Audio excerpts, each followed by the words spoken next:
छत्तीसगढ़ में भी धान की खरीदी को लेकर सियासत तेज है। नेता प्रतिपक्ष चरणदास महंत ने कहा है कि जो धान समितियां हैं वो किसानों से धान खरीदने के लिए प्रति बोरा जो धान खरीदने के लिए रखा जा रहा है, जिस बोरे में 7.5 रुपए अलग से वसूल रही है, उनके साथ दुर्व्यवहार किया जा रहा है और ऐसा करने से 120 करोड़ रुपए की वसूली उनसे होगी, जो कि ठीक नहीं है। धान खरीद केंद्रों पर किसानों के साथ गलत तरीके से बर्ताव हो रहा है। वहीं चरणदास महंत के आरोपों पर डिप्टी सीएम अरुण साव ने पलटवार किया है। कहा कि हमने कांग्रेस की सारी शंकाओं को दूर किया है। राज्य में धान खरीदी सुव्यवस्थित तरीके से चल रही है, इस कारण कांग्रेस नेताओं के पेट में दर्द हो रहा है। तो खरीदी सुव्यवस्थित चल रही है, ये कहा है डिप्टी सीएम अरुण साव ने। कहीं कोई दिक्कत नहीं है।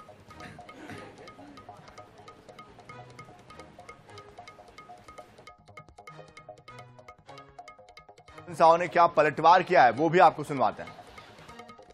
विष्णुदेव साय जी के नेतृत्व में हमारी सरकार ने कांग्रेस के सारे भ्रम, सारे आशंका कुशंका को नकारते हुए समय पर धान खरीदी चालू की है। सुव्यवस्थित रूप से धान खरीदी का काम चल रहा है और जब भी व्यवस्था सुदृढ़ होती है, अच्छा काम चलता है, कांग्रेस के नेताओं के पेट में दर्द होता है। वास्तविकता ये है कि धान खरीदी का काम पूरे प्रदेश भर में सुचारू रूप से चल रहा है। और इस बीच हमारे साथ कांग्रेस के प्रवक्ता धनंजय सिंह ठाकुर भी जुड़ चुके हैं, उनका रुख कर लेते हैं। धनंजय जी, चरणदास महंत जी आरोप लगा रहे हैं कि 7.5 रुपए प्रति बोरी के हिसाब से किसानों से वसूला जा रहा है, जबकि डिप्टी सीएम कह रहे हैं कि ऐसा कुछ भी नहीं है।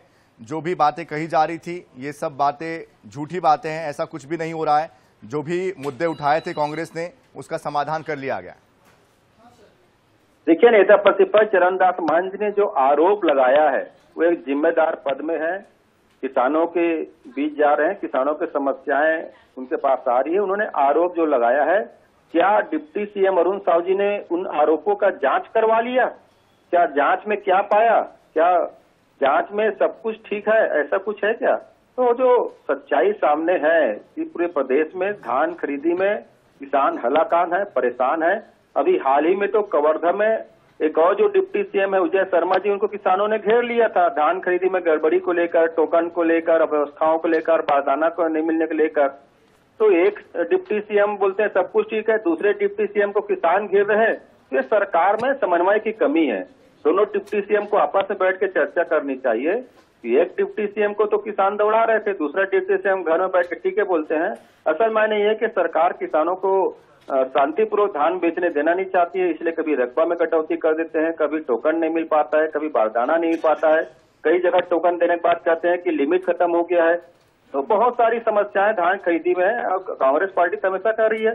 छत्तीसगढ़ किसानों का प्रदेश है, सरकार की धान खरीदी की जिम्मेवारी है। धान खरीदी बेहतर तरीके से हो, हम खुद चाहते हैं सब कुछ अच्छा हो, पर अच्छा कहने से नहीं होगा ना। चलिए धनंजय जी, काम करना चौहान जी जुड़ चुके हैं भारतीय जनता पार्टी से, उनका भी रुख कर लेते हैं। के.एस. चौहान जी, धान खरीदी में कई तरह की अव्यवस्थाएं कांग्रेस के नेता बता रहे हैं। चरणदास महंत जी तो बता ही चुके हैं कि 7.5 रुपए प्रति किसान से वसूले जा रहे हैं। इधर धनंजय सिंह ठाकुर जी भी जुड़े हुए हैं, वो टोकन से लेकर तमाम अन्य विषयों को लेकर भी कई सवाल खड़े कर रहे हैं।